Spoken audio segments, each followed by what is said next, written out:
Some stories find us when we least expect them. This one came to me from a small town in Colorado, told by a woman who still gets tears in her eyes when she speaks of it. She asked me to share it with you not because it's extraordinary, but because it's true. It's about a mother who refused to give up on her child. It's about a couple who had forgotten how to hope. And it's about a cold December morning when a stranger knocked on their door not with hands, but with a heart that had walked through snow and pain just to find them. If you've ever loved something so much it hurt, if you've ever lost something you couldn't bear to lose, then perhaps this story was meant for you. Settle in, friend. This one's going to stay with you. December morning, Cedar Falls, Colorado.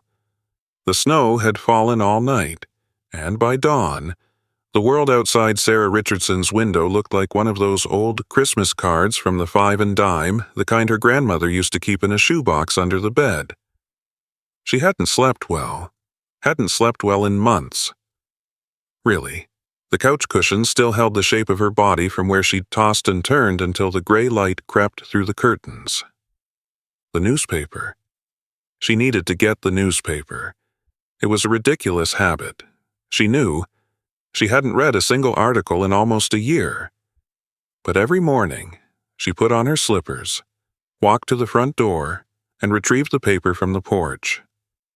It gave her a reason to open the door, a reason to step outside, even for 30 seconds. Some days, those 30 seconds were the only fresh air she breathed. Sarah turned the deadbolt. The metal was cold against her fingers.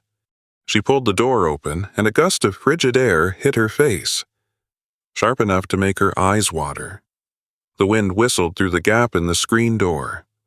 That high, thin sound she'd been meaning to fix since October.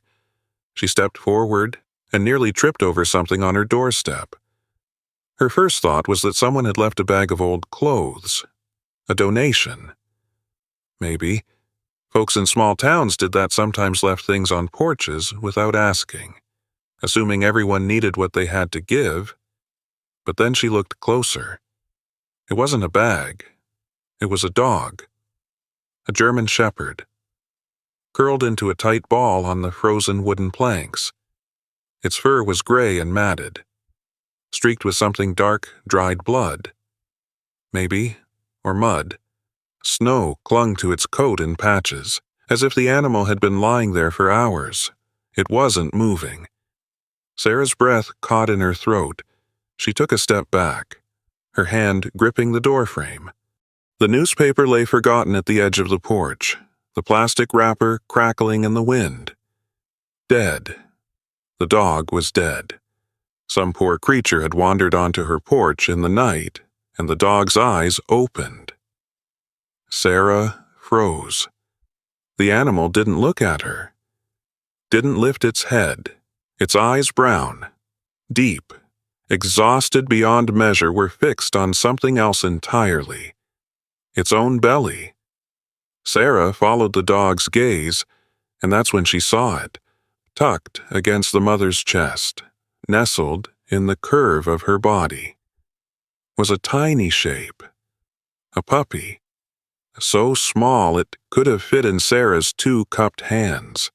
Its fur was dark and slick, still damp from birth or from its mother's tongue. It was moving. The puppy squirmed, its little legs pushing weakly against its mother's chest, searching for warmth, for milk, for life. Sarah couldn't breathe. The mother dog shifted just barely, a movement that seemed to cost her everything she had left. She lowered her head and licked the puppy's face. Once. Slow. Deliberate. Then she looked up at Sarah. Their eyes met. Sarah had seen a lot of things in those eyes that animals sometimes carried: fear, hunger, confusion. She'd grown up around farms and livestock. She knew what desperation looked like in a creature that couldn't speak. But this was different. This dog wasn't begging for food. She wasn't asking for shelter or warmth or mercy. She was asking for one thing: save my baby. The wind picked up, swirling snow across the porch, rattling the loose shutter on the east side of the house. Sarah didn't feel it. She couldn't feel anything except the weight of that gaze, the impossible clarity of what it was asking. How far had this dog come? How many miles through snow and cold and pain, carrying her dying body forward on nothing but will? And why here? Why this house, this door, this woman standing in her pajamas with nothing left inside her but emptiness? Sarah didn't know. What she did know was that she couldn't walk away. She knelt down on the frozen porch, her knees pressing into the snow, her thin nightgown doing nothing against the cold. Her hand reached out slowly, carefully, and touched the mother dog's head. The fur was ice cold, matted with blood. Beneath it, she could feel bones, too many bones. But the dog's tail moved, just once, a weak thump against the wooden planks. Thank you. That's what it meant. Sarah was sure of it. She didn't know how she was going to help. She didn't know if the dog would survive, or the puppy, or if this was all just another cruel joke the universe was playing on her. But she was going to try. She owed this mother that much. What Sarah didn't know, what she wouldn't realize until much later, was that this particular December morning was not random. It was not coincidence. It was exactly 1 year to the day since she had buried her daughter. If this story has touched your heart so far, I'd love to know where you're reading from today. As folks used to say, good company makes even the longest road feel shorter. Drop your hometown in the comments below. The house still smelled like paint. That was the thing Sarah couldn't escape, even now. The nursery Lily's room had been painted 8 months before she was born. Low VOC, baby safe, a soft butter yellow that Michael had driven all the way to Denver to find. The smell should have faded months ago. But every time Sarah walked past that closed door, she swore she could still catch it. Faint, stubborn, like a ghost that refused to leave. She avoided the hallway when she could. The grandfather clock in the living room ticked steady and slow, the way it had since Michael's mother gave it to them as a wedding gift. Some nights, Sarah lay on the couch and counted the ticks until she lost track. It was better than counting the hours until morning. Michael had built the crib himself. Oak, sanded smooth, every joint fitted by hand in his workshop behind the garage. He'd spent 3 weekends on it, coming inside with sawdust in his hair and splinters in his fingers, grinning like a boy who'd just won something. The mobile with the silver stars that had been Sarah's find. A craft fair in Boulder. The weekend of her baby shower. She'd hung it above the crib and watched the stars spin in the afternoon light, imagining tiny fingers reaching up to touch them. Lily never got the chance. 3 days. That's all they'd had. 3 days of monitors beeping, of doctors speaking in careful voices, of Sarah holding a baby so small she was afraid to breathe too hard. Then nothing. The door to the nursery hadn't opened since the funeral. The crib was still there. The mobile. The yellow blanket folded over the railing. Everything waiting for a girl who would never come home. Michael dealt with it by disappearing. Not literally, he still lived here. Still, slept in their bed while Sarah curled up on the couch downstairs. But he left before sunrise and came home after dark. 12-hour shifts at the lumber mill, sometimes 14. He ate supper standing at the counter, spoke in single syllables, and never not once said their daughter's name. On the refrigerator, held up by a magnet from the county fair, was a grainy ultrasound photograph. Sarah couldn't take it down, Michael couldn't look at it. They lived around it, around each other, around the silence that filled every room like cold water rising. And now, kneeling on the frozen porch with blood on her hands and a dying dog at her feet. Sarah heard footsteps behind her. Michael's voice, rough with sleep. "Sarah, what the—" He stopped. He'd seen the dog. Michael stood in the doorway, barefoot, wearing the same flannel shirt he'd slept in. His breath made clouds in the frozen air. Sarah didn't turn around. Her hands were still on the dog, feeling the shallow rise and fall of ribs beneath matted fur. "Get a blanket," she said. Her voice surprised her. It didn't sound like her not the hollow, careful voice she'd been using for months. This one had edges. Michael didn't argue. His footsteps retreated into the house. 30 seconds later, he was back with the old wool blanket from the hallway closet, the one they used for picnics back when they still did things like that. He knelt beside her, up close. The dog looked worse. The wound on her belly was visible now, a jagged tear, crusted with dried blood and dirt. The edges swollen and angry. Her breathing was too fast, too shallow. The puppy squirmed against her chest, making tiny sounds that weren't quite whimpers. Michael wrapped the blanket around both of them, mother and pup together, and lifted. The dog didn't resist. She was too weak to resist. "Truck," he said. Sarah was already moving. The drive to Dr. Robert Hayes' clinic took 12 minutes. Sarah sat in the back seat, the bundled dogs in her lap, her nightgown soaked through with snowmelt and something darker. Michael drove fast, taking the curves on Route 7 faster than he should have. His knuckles white on the steering wheel. Neither of them spoke for the first 5 minutes. Then, Sarah said, quiet enough that Michael almost missed it, "Where did she come from?" "Don't know." The heater blasted warm air that smelled like dust and old coffee from the cup Michael had left in the holder last week. Sarah looked down at the dog's face, at the half-closed eyes that still tracked the puppy's every movement. "She won't let go of the baby," Sarah said. "She's dying, and she still won't let go." Michael's jaw tightened. He didn't answer. The clinic was dark when they pulled up. It was barely 6 in the morning, but Michael had called ahead. Dr. Robert Hayes was waiting at the side entrance, a coffee cup in one hand and his medical bag in the other. Hayes was 45, gray at the temples, with the kind of calm that came from 3 decades of emergencies. He'd been Michael's friend since high school, back when they'd played football together and dreamed of lives that looked nothing like the ones they ended up living. "Bring her in," Hayes said, holding the door open. "Back room. Table's ready." The examination room smelled like antiseptic and wet fur. Michael laid the bundled blanket on the steel table, and Hayes unwrapped it carefully, his hands moving with practiced efficiency. The mother dog's eyes opened wider. A low growl started in her throat, weak but unmistakable. "Easy, girl," Hayes murmured. "Nobody's taking your baby." He worked in silence, his fingers probing the wound, checking her gums, her eyes, her heartbeat. The puppy stayed pressed against its mother's chest, and Hayes didn't try to separate them. Finally, he stepped back, rubbed his jaw the way he always did when the news wasn't simple. "Laceration on the abdomen," he said, his voice clinical now.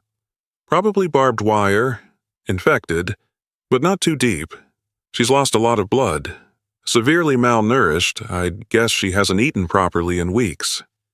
He lifted one of the dog's back legs, and Sarah saw it, a ring of raised scar tissue around the ankle, the fur grown back thin and patchy over damaged skin. "These are old," Hayes said.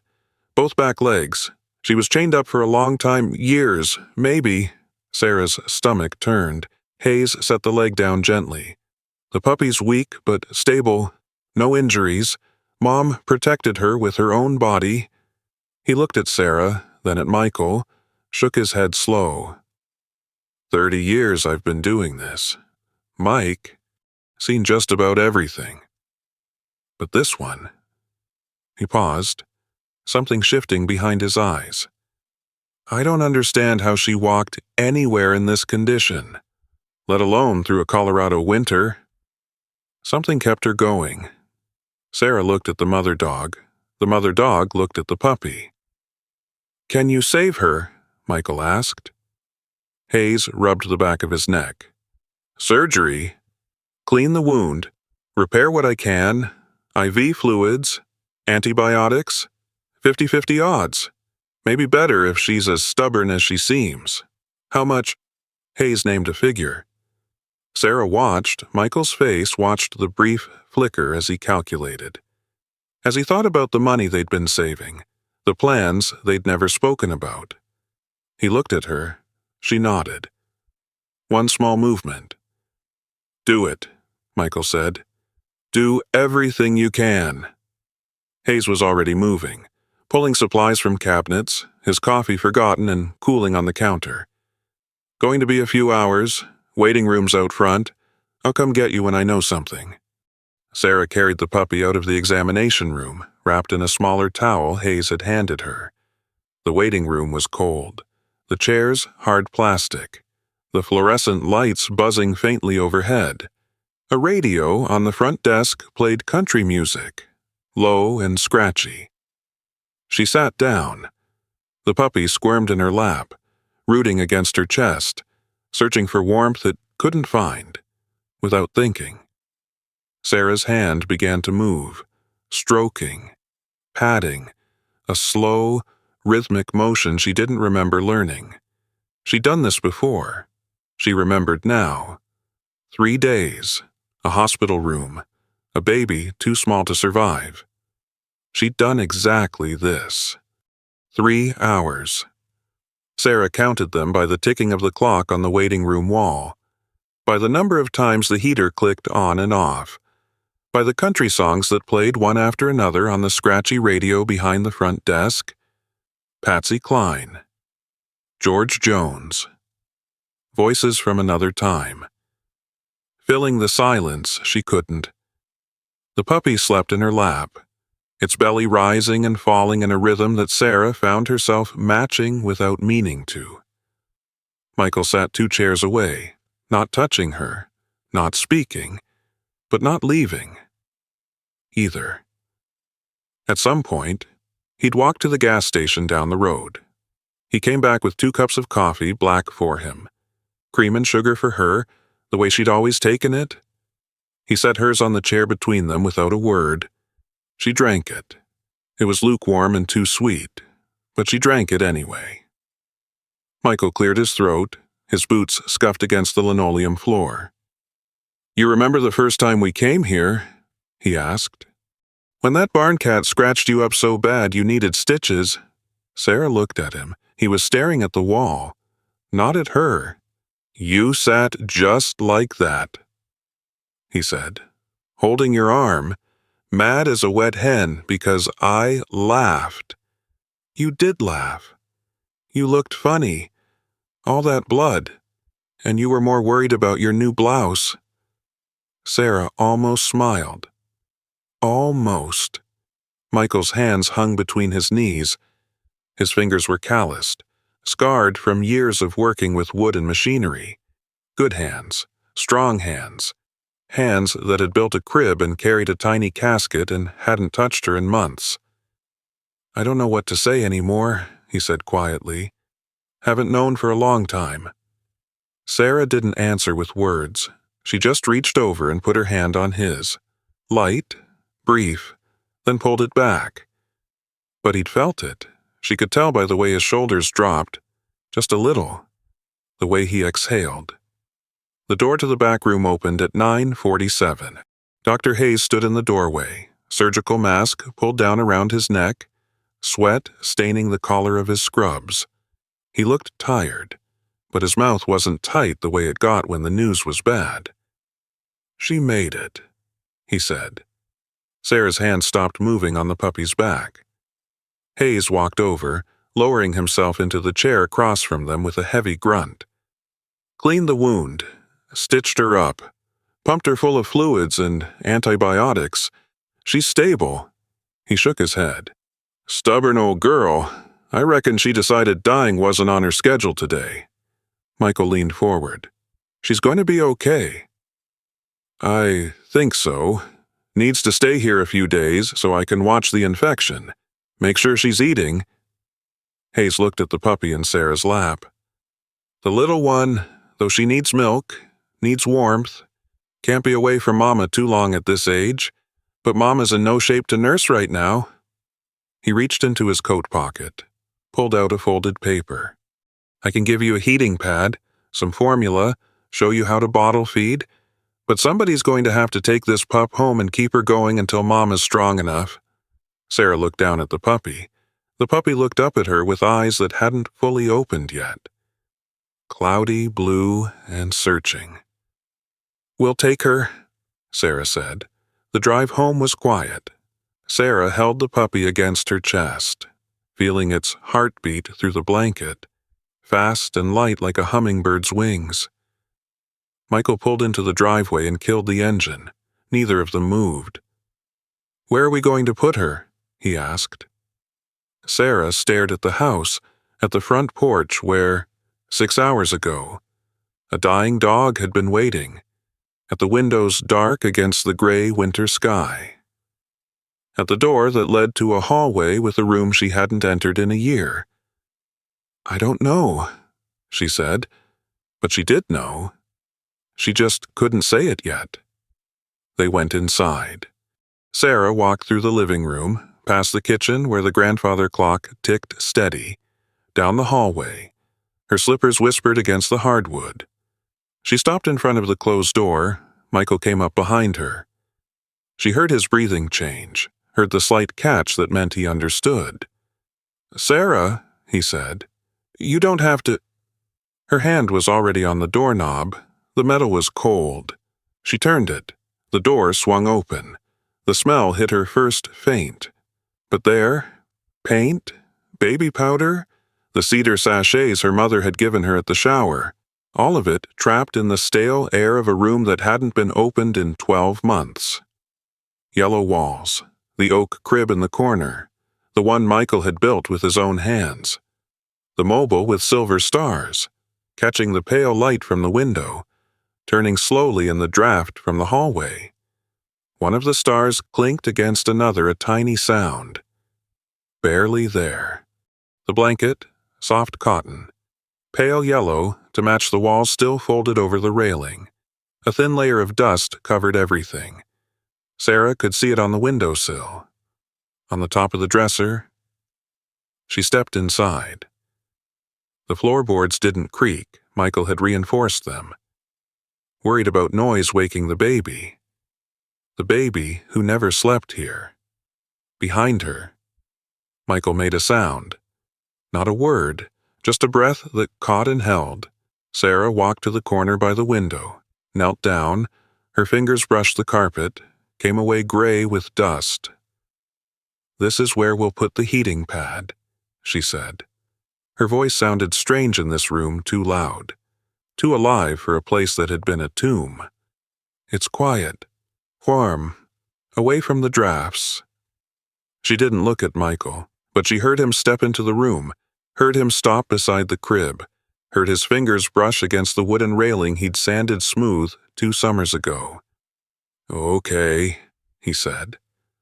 They set up the heating pad in the corner. Sarah arranged blankets, creating a nest. Michael brought the supplies formula, bottles smaller than her pinky finger. Instructions in Hayes' cramped handwriting. The puppy settled into the warmth and fell asleep almost immediately. Sarah sat on the floor beside her, back against the wall, legs crossed. The mobile turned overhead, silver stars catching the last gray light of afternoon, making soft clinking sounds in the silence. She didn't realize she was humming until she heard footsteps in the hallway. Michael stood in the doorway, watching, his face half in shadow. Then he turned and walked away. Sarah listened to his footsteps recede, listened to the kitchen faucet turn on, then off, listened to the house settle around her. Sometime after midnight, she woke to the puppy crying. She fed her in the dark, the bottle warm in her hand, the puppy's small mouth working frantically. When the bottle was empty, Sarah looked up. Michael was standing in the doorway again. How long had he been there? His cheeks were wet. She'd never seen him cry. Not at the hospital, not at the funeral, not once in all these months. He turned and disappeared into the darkness before she could say a word. Day 4. Dr. Hayes called at 7 in the morning. Just as the coffee finished percolating, the mother was ready to come home. Sarah had barely slept. The puppy needed feeding every 3 hours, tiny amounts of formula through a bottle no bigger than her thumb. Each feeding took 20 minutes of coaxing, of holding the nipple just right, of wiping away the milk that dribbled down the fuzzy chin. She didn't mind. The exhaustion felt different from the kind she'd carried for months. This tiredness had purpose. Michael drove to the clinic alone while Sarah prepared the room. She moved the heating pad closer to the wall, made space for a larger bed, filled a bowl with water and set it in the corner. The yellow walls watched her work. The mobile turned slowly overhead, silver stars catching the morning light, clinking softly against each other. When Michael's truck rumbled into the driveway, Sarah was waiting at the front door. He carried the dog inside wrapped in a clean blanket. She was thinner than Sarah remembered the surgery, and days of recovery had whittled her down to angles and sharp edges. A shaved patch on her belly revealed a line of neat stitches, the skin around them still pink and tender. But her eyes were open, alert, searching. Michael set her down on the floor of the nursery, and the mother dog lifted her head immediately, nostrils flaring. Her whole body went rigid. She smelled the puppy before she saw her. Sarah watched the mother drag herself across the carpet, not walking, not yet strong enough for that, but pulling with her front legs, her hindquarters following in a painful shuffle. Every movement cost her. Every inch was a fight. She didn't stop until she reached the heating pad. The puppy was awake, squirming in the nest of blankets, making the small, hungry sound she always made. The mother lowered her head and sniffed her baby from nose to tail, her breath coming in short. Sharp huffs. Checking, making sure. Then she licked the puppy's face. Once, twice, a third time. The puppy stopped squirming. She pressed herself against her mother's chest. Rooting for milk that wasn't there yet, the mother was too weak to nurse but settling anyway. The heartbeat she recognized, the smell she knew. The mother dog laid her head down on the blanket, her body curled protectively around her baby, and closed her eyes. Sarah stood in the doorway, arms crossed tight over her chest, something hot and sharp building behind her ribs. Michael came up beside her, close enough that their shoulders almost touched. "She made it," he said quietly. Sarah nodded. She didn't trust her voice. The first week was hard. The mother Sarah had started calling her Grace, though she couldn't say exactly why the name felt right, didn't trust anyone.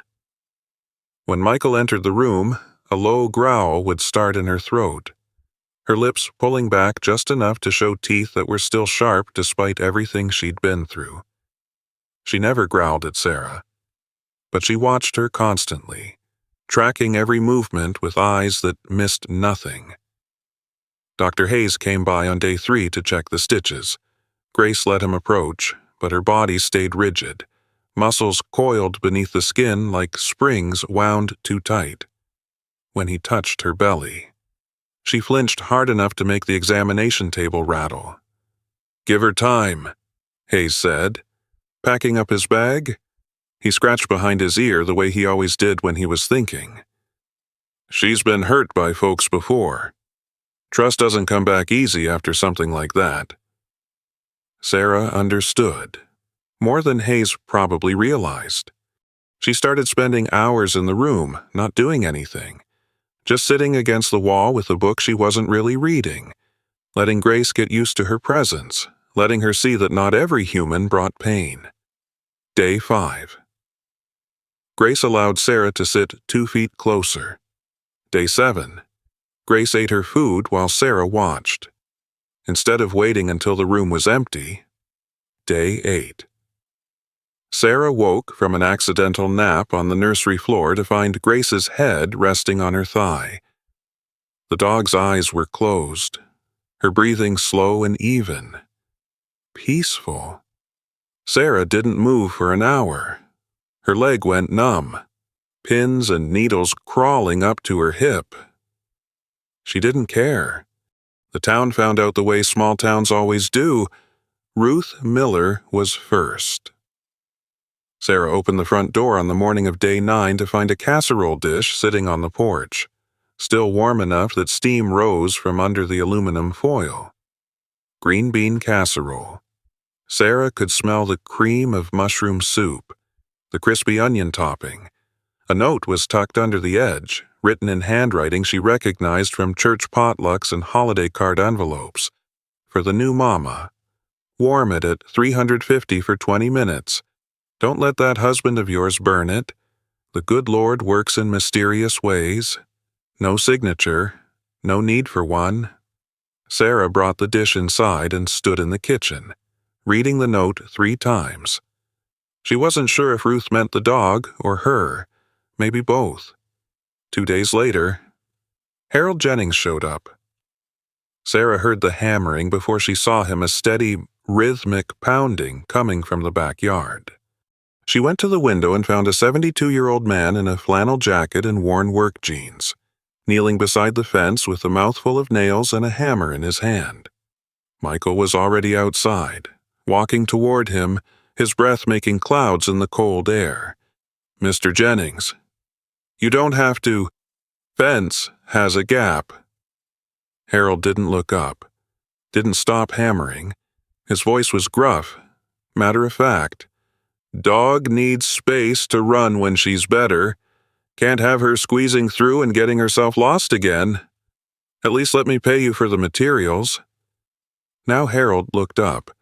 His eyes were pale blue, faded by 72 Colorado winters, but still sharp as tacks. "Son, I was fixing fences before your daddy learned to walk. You think I'm going to charge a neighbor for a few nails and some elbow grease?" Michael stood there, hands shoved in his pockets, not sure what to say. Harold went back to hammering. The sound echoed across the yard, steady as a heartbeat. A minute passed.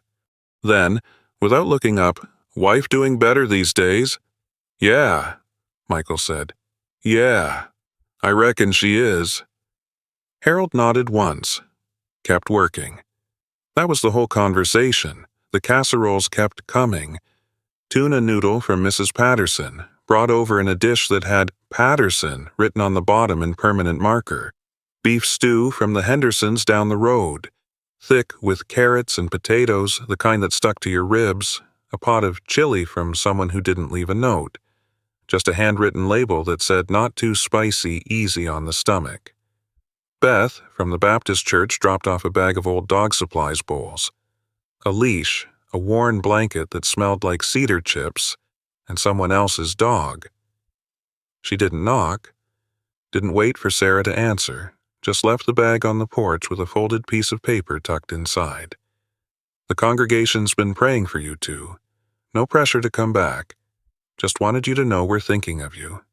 Sarah read the note standing in the hallway, the grandfather clock ticking behind her. She folded it carefully and put it in the kitchen drawer. The one with the takeout menus and spare batteries and all the small things that didn't have anywhere else to belong. She didn't throw it away. Grace's strength came back slowly, like spring thaw. By the end of the 2nd week, she could stand on her own. By the 3rd, she could walk unsteady at first, her back legs still weak from years of disuse, but improving every day. Sarah started taking her outside. Short walks at first, just to the end of the driveway and back. Grace would stop every few feet, sniffing the air, her ears swiveling at sounds Sarah couldn't hear. A truck on the highway, a dog barking 3 farms over, the wind moving through the pine trees at the edge of the property.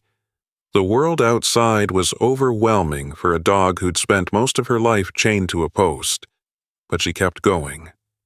One step at a time. Sarah knew something about that. The puppy Hope?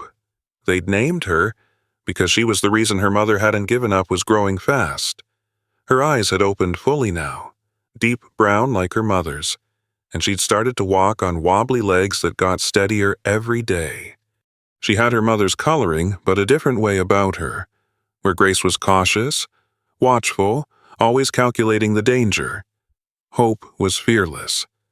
She explored every corner of the room, chewed on everything she could reach, and greeted each morning like it was the greatest gift she'd ever been given. Sarah found herself laughing at Hope's antics. Actual laughter, the kind that came from somewhere deep and surprised her every time it happened. One evening, Sarah was washing dishes when she heard the radio click on in the living room. Michael had turned it to the country station, the one that played the old songs. Merle Haggard was singing about going home. Sarah's hands went still in the soapy water. Michael hadn't turned on music in a year. It was Michael who found out about the microchip. Dr. Hayes had scanned Grace during one of her checkups, a routine thing Sarah hadn't thought much about. But when Hayes called that evening, his voice was careful in a way that made Sarah's stomach tighten. "The chip's registered," Hayes said over the phone. Michael had it on speaker, standing in the kitchen with his arms crossed. "Name on the file is Wade Brennan, address about 30 miles north, up near Morrison." Michael wrote it down on the back of an envelope. His jaw was set hard. "He hasn't come looking for her," Sarah said. She'd come into the kitchen when she heard Hayes's voice, and now she stood in the doorway, arms wrapped around herself. "In 3 weeks. His dog disappears, and he doesn't even try to find her." "No," Michael said. "He doesn't." Hayes was quiet for a moment. Then, "I pulled up some records. Brennan's got a reputation around here. Folks who bought dogs from him, animals showing up sick, thin, not right in the head, complaints filed, but nothing that ever went to court." He paused. "I'm just saying, that's the name on the chip." Michael looked at Sarah. She looked back at him. "We're not giving her back," Sarah said. It wasn't a question. Michael shook his head slowly. "No, we're not." After Hayes hung up, Sarah went back to the nursery. Grace was lying in her bed, Hope curled against her side. Both of them looked up when Sarah came in, their eyes catching the light from the hallway. Sarah knelt down and put her hand on Grace's head. The fur was soft now, clean, nothing like the matted mess it had been that first morning. "Nobody's taking you away," she whispered. "I promise." Grace's tail thumped once against the blanket. But promises, Sarah would learn, were easier to make than to keep. Because 30 miles north, in a rundown property that smelled like wet dog and old cigarettes, a man named Wade Brennan had just gotten a phone call from a buddy who worked at the county animal registry. His dog had been found, and he wanted her back. The knock came on a Tuesday afternoon. Sarah was in the kitchen, washing the lunch dishes, her hands submerged in warm, soapy water that smelled like the lemon dish soap her mother used to buy. The radio on the windowsill played softly Johnny Cash singing about walking the line. Hope was napping in the nursery. Grace was lying in the patch of winter sunlight by the back door, her head resting on her paws, watching the sparrows hop across the frozen yard. 3 sharp raps on the front door. Sarah dried her hands on the dish towel. Not hurrying. Probably another casserole. The town had kept them coming. Even after 3 weeks, a steady stream of food and kindness that Sarah had stopped trying to refuse. She opened the door. The man on her porch was not carrying a casserole. He was somewhere in his late 40s. Maybe older, heavy-set, with a thick neck and shoulders that strained against a dirty Carhartt jacket. His jeans were stained dark oil or mud or something worse. A baseball cap sat low on his forehead, shadowing eyes that were small and set too close together. He smelled like cigarettes and something sour underneath, like a barn that hadn't been mucked out in months. "Mrs. Richardson?" His voice was higher than she expected. Thin. It didn't match his body. "Yes?" The man smiled. His teeth were yellow. The smile didn't reach his eyes. Name's Wade Brennan. I hear you've got my dog." Sarah's hand tightened on the doorframe. The wood bit into her palm. Behind her, in the kitchen doorway, Grace had stopped watching the birds. She was on her feet now, her body rigid as a fence post. A low growl building in her throat like distant thunder. "I don't know what you're talking about," Sarah said. Brennan's smile widened. "German Shepherd. Gray and black. Got a chip in her neck with my name on it." He tilted his head, trying to look past Sarah into the house. "That her I hear growling, she always did have a mouth on her." The growl got louder. Sarah could hear Grace's nails clicking against the floor as she moved closer.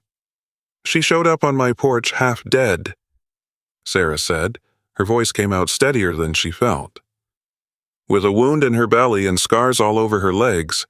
Nobody came looking for her. Well, I'm looking now." Brennan spread his hands, palms up, like he was being reasonable, like this was all just a simple misunderstanding between neighbors. "She's my property, ma'am. Got the papers to prove it. I'd like her back." Property. The word hit Sarah's chest like a fist. "She's not going anywhere." Brennan's smile flickered, just for a heartbeat. Then it was back, stretched wider than before. "Look, I understand you got attached. That's natural. Folks get sentimental about animals." He shrugged, a casual roll of thick shoulders. "But the law's the law. That dog belongs to me. And if you don't hand her over, I'll have to get the sheriff involved." "Then get him involved." The smile disappeared. Sarah heard footsteps behind her, the heavy tread of work boots on hardwood.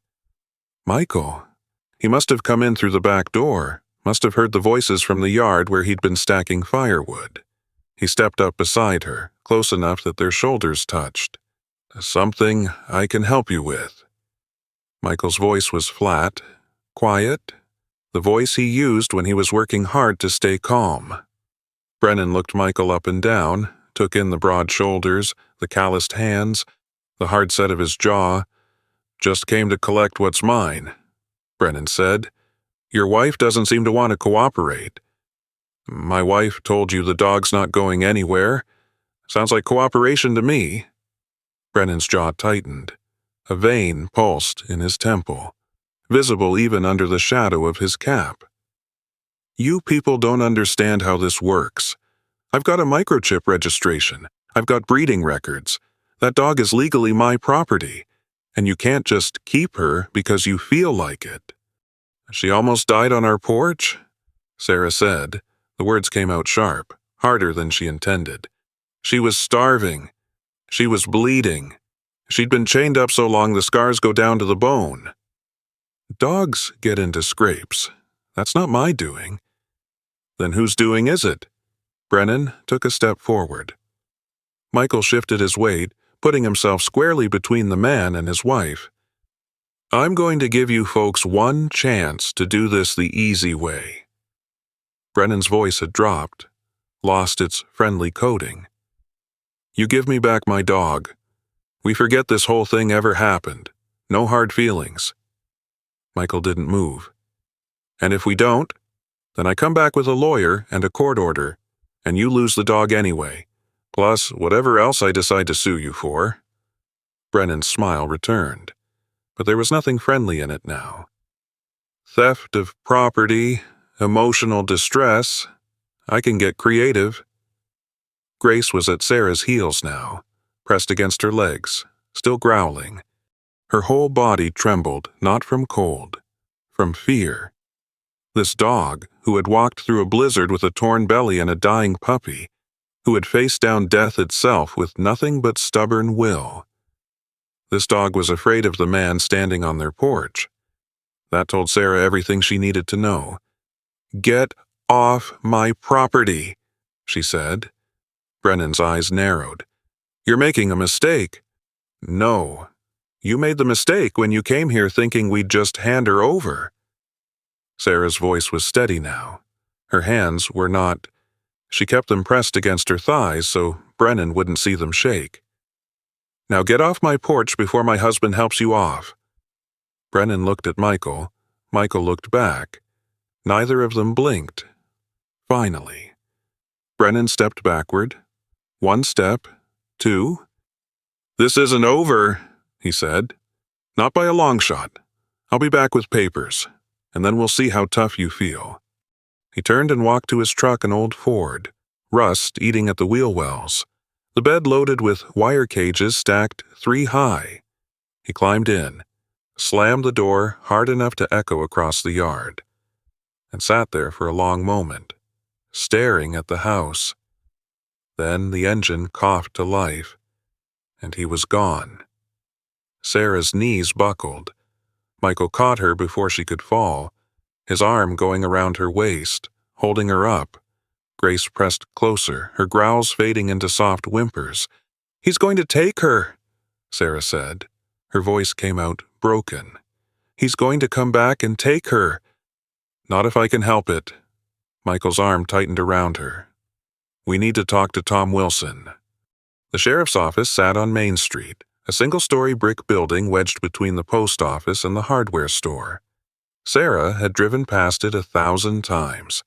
She'd never had reason to go inside. Tom Wilson met them in the front room, a cup of coffee in one hand and a manila folder in the other.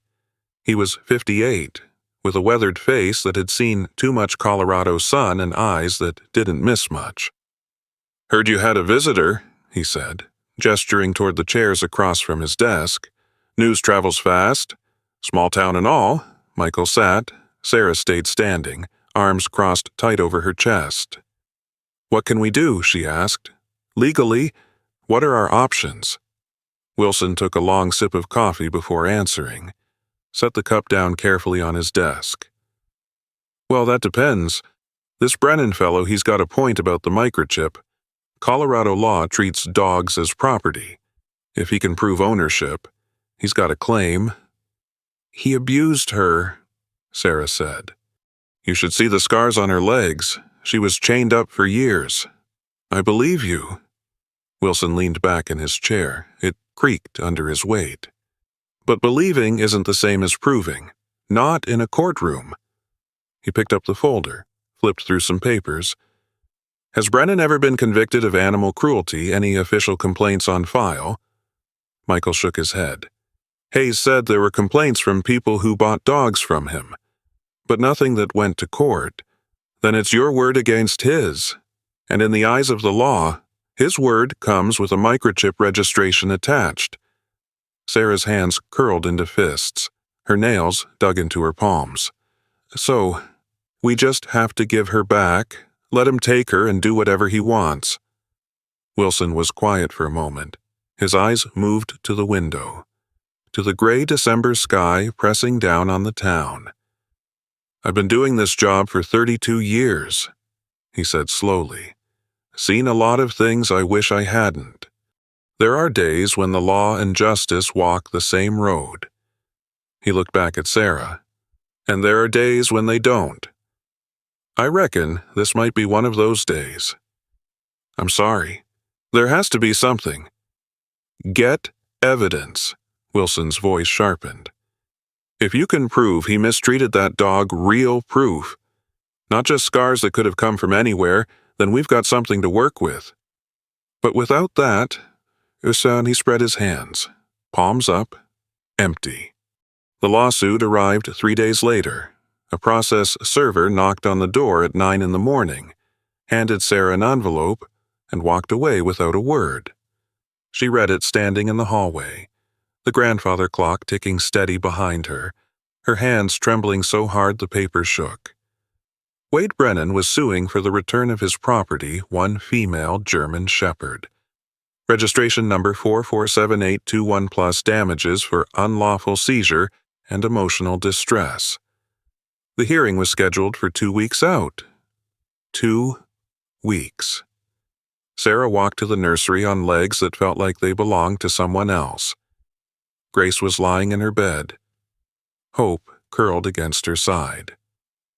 Both of them looked up when Sarah came in, tails wagging, trusting. Sarah sank to the floor, her back pressed against the yellow wall. The mobile turned overhead, silver stars clinking softly, and she stared at it until her eyes burned. "I won't let him take you," she whispered. "I promised." Grace lifted her head. Her brown eyes held Sarah's gaze steady, patient, unaware of what was coming. Hope wriggled free from her mother and toddled over to Sarah, climbing into her lap, licking her chin with a warm, wet tongue. Sarah held her close and tried not to think about courtrooms, about lawyers, about a man with yellow teeth and a cruel smile who called a living creature property. She tried not to think about promises she might not be able to keep. The town rallied the way small towns do. Ruth Miller organized a collection at the diner money for legal fees, though she called it a community support fund to spare everyone's pride. Within 3 days, she'd raised enough to hire a young lawyer from the next county over, a woman named Angela Porter, who specialized in property disputes and had a soft spot for animals. Harold Jennings came by with a petition, 47 signatures from Cedar Falls residents, all attesting to the Richardsons' good character.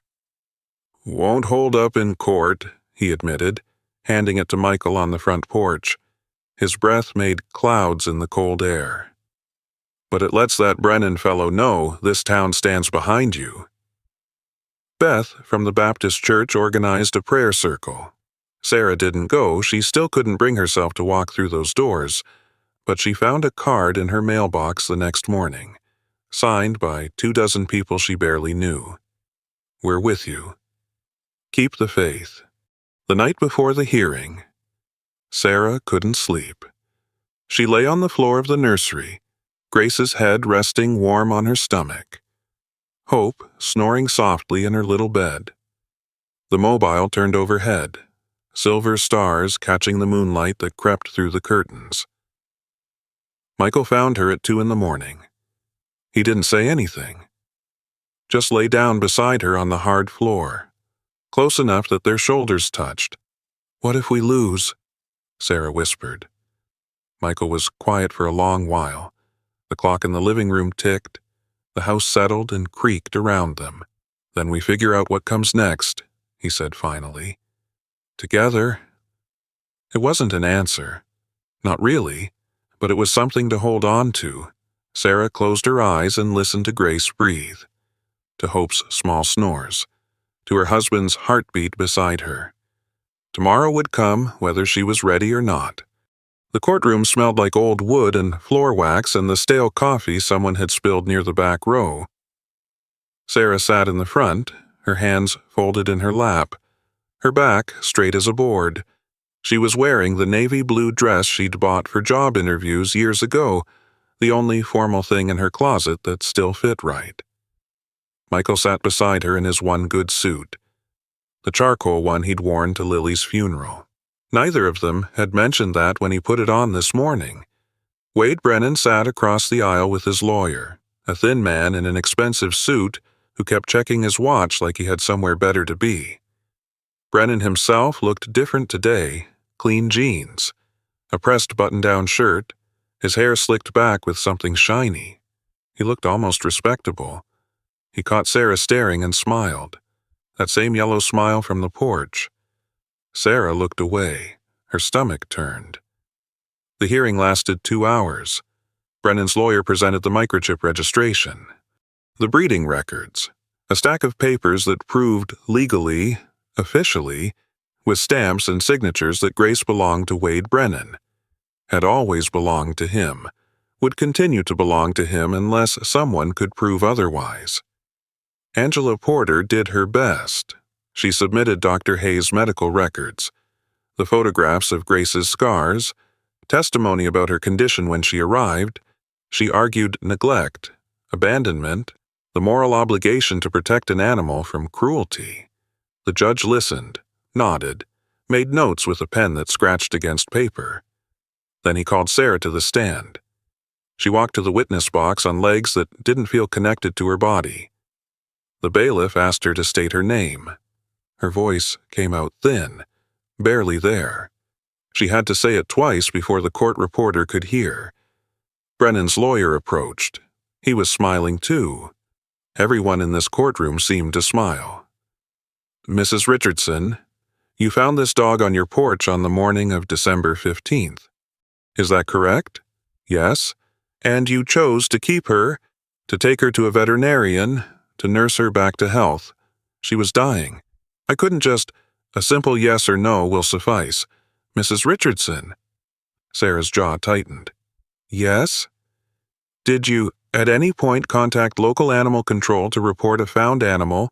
"No, but—" "Did you post any notices, check for a microchip, make any effort whatsoever to locate the dog's rightful owner?" Sarah's hands gripped the wooden railing. Her knuckles went white. She had been abused. I wasn't going to send her back to Mrs. Richardson. The lawyer's voice sharpened like a blade. "Are you a veterinarian?" "No." "Are you a trained animal behaviorist?" "No." "Then, on what basis? What professional, expert basis do you claim to know that this animal was abused?" "I saw the scars. I saw how afraid she was. Anyone with eyes could— Scars that could have come from anywhere. Fear that could be attributed to any number of causes." And the lawyer turned to face the judge, his hands spread wide. "Mrs. Richardson is not a medical professional. She is not an expert in animal behavior. What she is, Your Honor, is someone who found a valuable animal and decided to keep it for herself." Sarah's face burned. She could feel the eyes of the courtroom on her, the clerk, the bailiff, the handful of folks from town who had come to show support. They were watching her fail. "I didn't steal her," Sarah said. Her voice cracked down the middle. "She came to me. She chose my door. She was trying to save her baby, and the dog, chose your door." The lawyer raised one eyebrow, playing to the gallery. "How exactly does a dog choose anything? Mrs. Richardson, did she knock? Did she ring the doorbell?" Someone in the back laughed. A short, ugly bark of a sound. Sarah's throat closed. The words dried up and blew away like dust.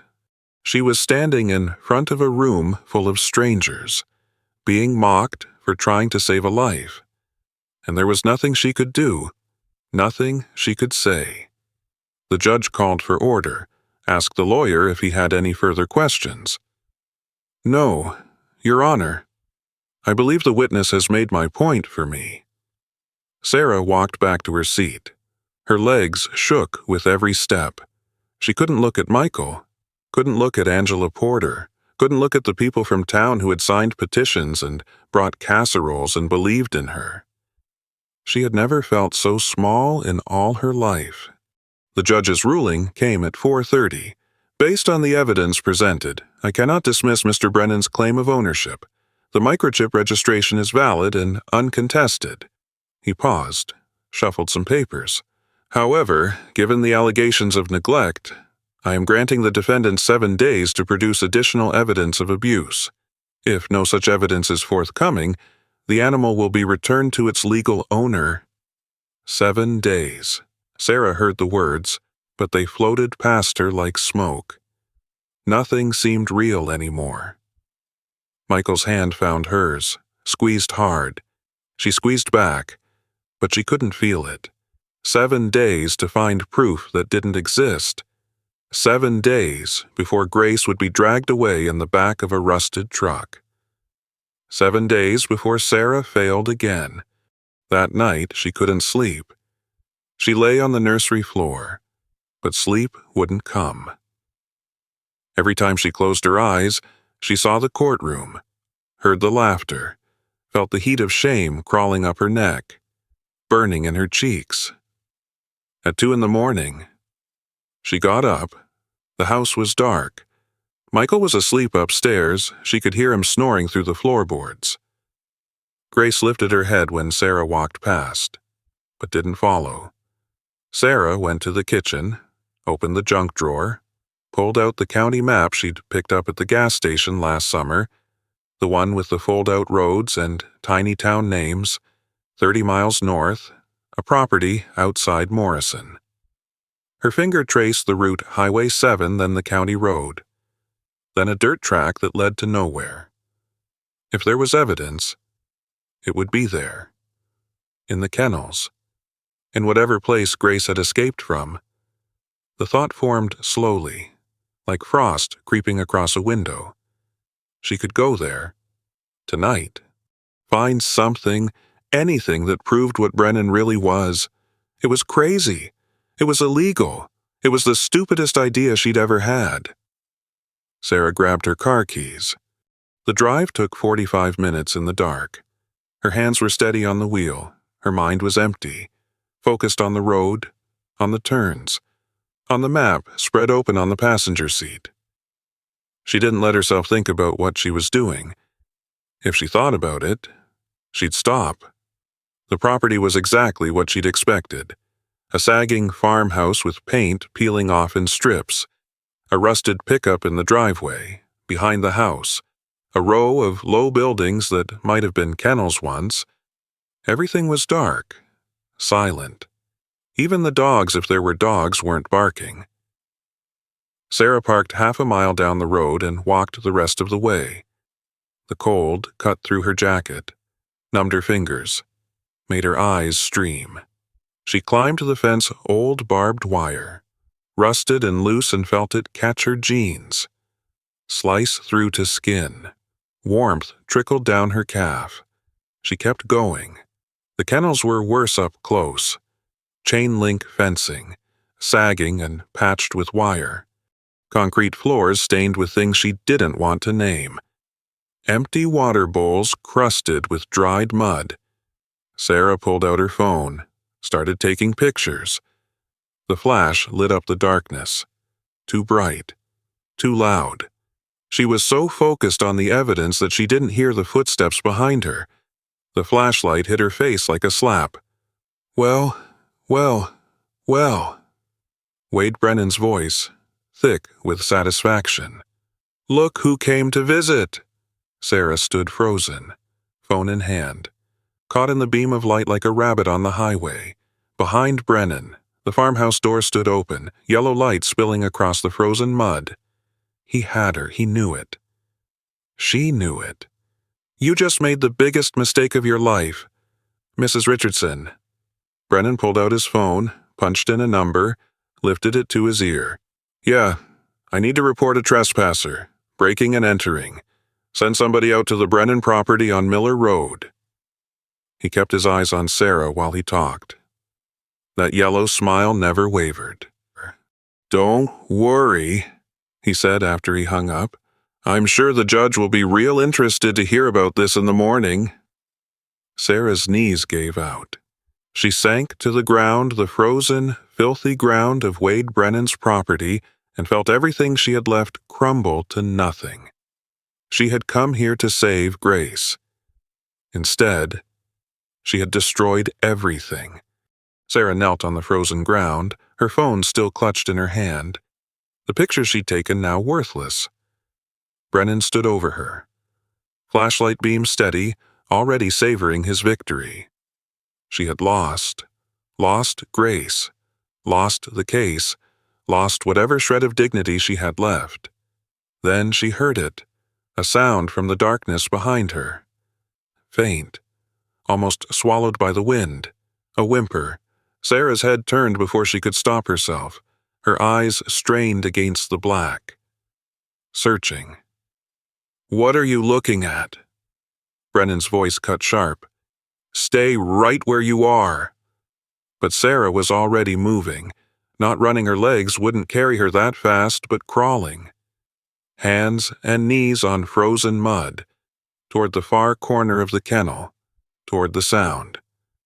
Hey, I said don't. Another whimper. Louder now, coming from behind a stack of rusted cages piled against the back fence. Sarah reached the corner, stopped. A dog lay there in the shadows. A German shepherd, gray and black. So thin every rib stood out like fence slats.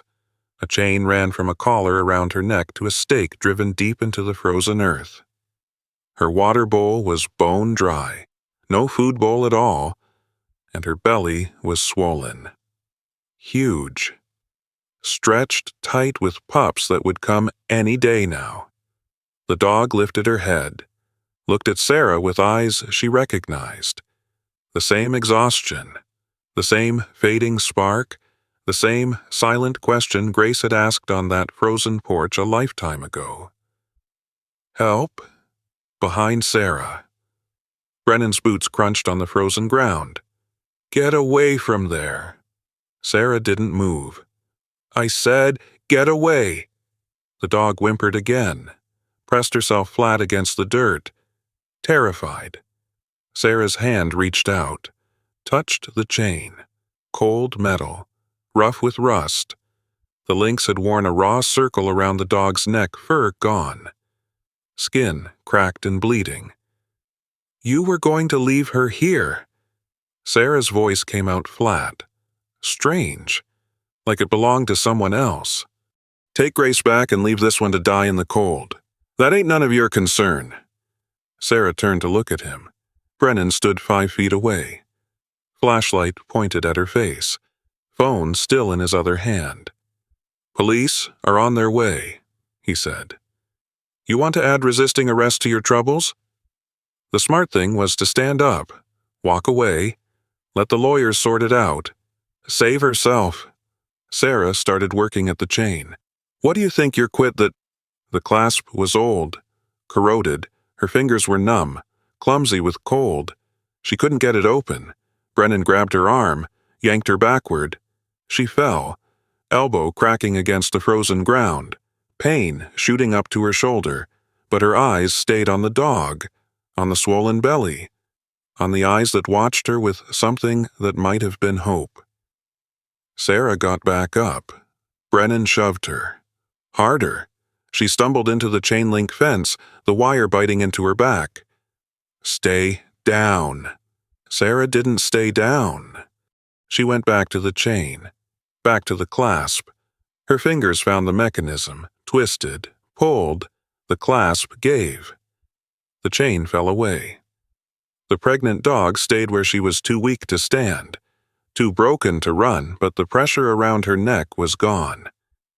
For the first time in months, maybe years, she could breathe without the metal cutting into her throat. Brennan's hand closed around Sarah's collar. He spun her around, slammed her back against the fence. His face was inches from hers. She could smell the cigarettes on his breath, see the yellow of his teeth, the broken veins in his nose. You just dug your own grave, he hissed. I was gonna let you off easy. Now I'm gonna bury you. Headlights swept across the property. A car door opened, closed. Footsteps crunched on gravel.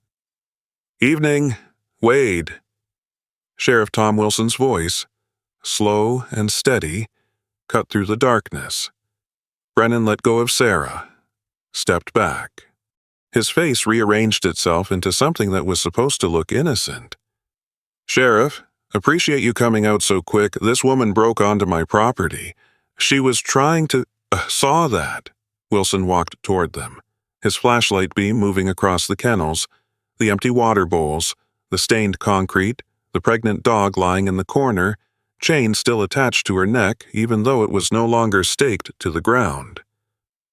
Saw a lot of things on my way in. She was trespassing. That's against the law. It is. Wilson stopped in front of Sarah, looked at her for a long moment at the mud on her clothes, the blood on her leg, the set of her jaw. Then he looked at the dog she'd unchained. That one yours? Wade. Brennan hesitated half a second too long. She's just having some health troubles. I was fixing to take her to the vet. When? This week?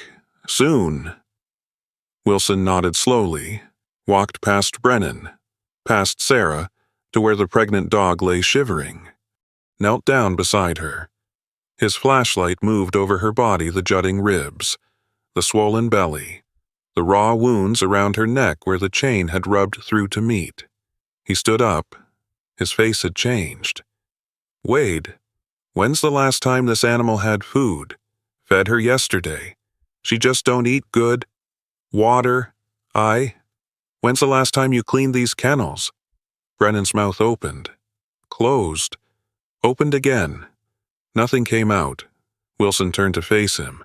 His hand rested on his belt, near his radio. His eyes were hard as January ice. 32 years I've been wearing this badge, he said. Seen things that keep me up at night. He took a step toward Brennan. You want to know what I'm seeing right now? Brennan didn't answer. I'm seeing an animal in immediate distress. I'm seeing evidence of prolonged neglect. I'm seeing a man who's been skating by on technicalities, thinking nobody would ever catch up to him. Wilson's voice dropped low. I'm seeing enough to open an investigation. Tonight. You can't, she broke in. She did. Wilson glanced at Sarah. And she'll answer for that. He looked back at Brennan. But so will you. He reached for his radio, called for backup, called for animal control, called for someone from the county with a truck big enough to transport a pregnant dog who couldn't walk on her own. Brennan stood frozen in the flashlight beam, his face cycling through anger and disbelief and something that looked almost like fear. This ain't right, he said. That's my property. Those are my animals. Wilson looked at him, long and hard and cold. Not anymore. 1 year later. December again. Snow falling soft over Cedar Falls, covering the yard in white. Muffling the sounds of the world the way it always did this time of year, Sarah sat on the porch, a mug of hot cacao warming her hands. Steam curled up and disappeared into the cold air. From inside the house, the radio played low Patsy Cline singing about falling to pieces, the way she had for 60 years now. The smell of wood smoke drifted from the chimney, mixing with the sharp, clean scent of pine from the trees at the edge of the property. Her coat was buttoned tight over her belly. 6 months along. The doctor said, everything healthy, everything where it should be. She still held her breath sometimes, still waited for something to go wrong, but today she was trying not to wait, trying as to be here, in this moment, on this porch. Grace lay at her feet, gray muzzle resting on her paws. She was slower now than she'd been a year ago. Her back legs gave her trouble on cold mornings, and she slept more than she used to. But her eyes were still sharp, still watchful, still tracking every movement in the yard like it was her job. Hope bounded through the snow, chasing a cardinal that had made the mistake of landing too close. She'd grown into her paws over the past year strong and beautiful, with her mother's coloring and a spirit all her own. Fearless, joyful. Faith. The pregnant dog Sarah had unchained in Brennan's kennel that night lay near the corner of the porch. Her 2 pups, 5 months old now, wrestled in the snow nearby. They'd been adopted by families in town but came back every Sunday for visits. The back door creaked open. Footsteps on wood. Michael sat down beside her, his own mug in his hands. He didn't say anything for a while, just looked out at the dogs, at the snow, at the world they'd somehow managed to rebuild. You remember the day she came? Sarah asked. Michael nodded. Hard day to forget. I didn't know what I was doing. I just opened the door. Michael took a sip of his cacao. Set the mug on the railing. Reckon that's how most things start. You open a door, don't know what's waiting on the other side, but you open it anyway. Hope came bounding up the steps, snow clinging to her fur, and dropped a stick at Sarah's feet. Her tail wagged so hard her whole body shook with it. Sarah laughed. Threw the stick. Hope took off after it, a blur of gray against white. Michael's hand found hers, cold fingers lacing together, holding on. Grace lifted her head, looked at them both. Her tail thumped once against the porch floor. The snow kept falling. The radio kept playing. The smell of wood smoke and pine filled the air. Inside the house, in a room with yellow walls and silver stars that still turned slowly in the draft, The crib waited. Not empty this time. Sarah closed her eyes, listened to Hope barking at the cardinal, to Grace's steady breathing, to her husband's heartbeat beside her. She whispered into the cold December air, not sure if she was talking to the dogs or to Lily or to something bigger than all of them. Thank you for finding us. There's a quiet that settles after a story like this one, a heaviness in the chest that doesn't quite have a name. Perhaps it feels familiar to you, like something you've carried before, in your own way, in your own time. Many of us know what it is to love something we're afraid to lose. Some of us have stood in rooms that hold memories too tender to speak aloud. We've opened doors we weren't sure we were ready to open. We've held on when letting go seemed easier. We've let go when holding on hurt too much. You don't need to make sense of what you felt while listening. You don't need to find the right words or the proper response. Some stories are meant to sit with us for a spell, then be set down gently like a letter read but never answered. It's all right if something still feels unfinished. It's okay if you're thinking of someone, or somewhere, or some quieter version of yourself you haven't visited in a long while. Thank you for staying until the end. Thank you for letting this story rest beside you, even just for a little while.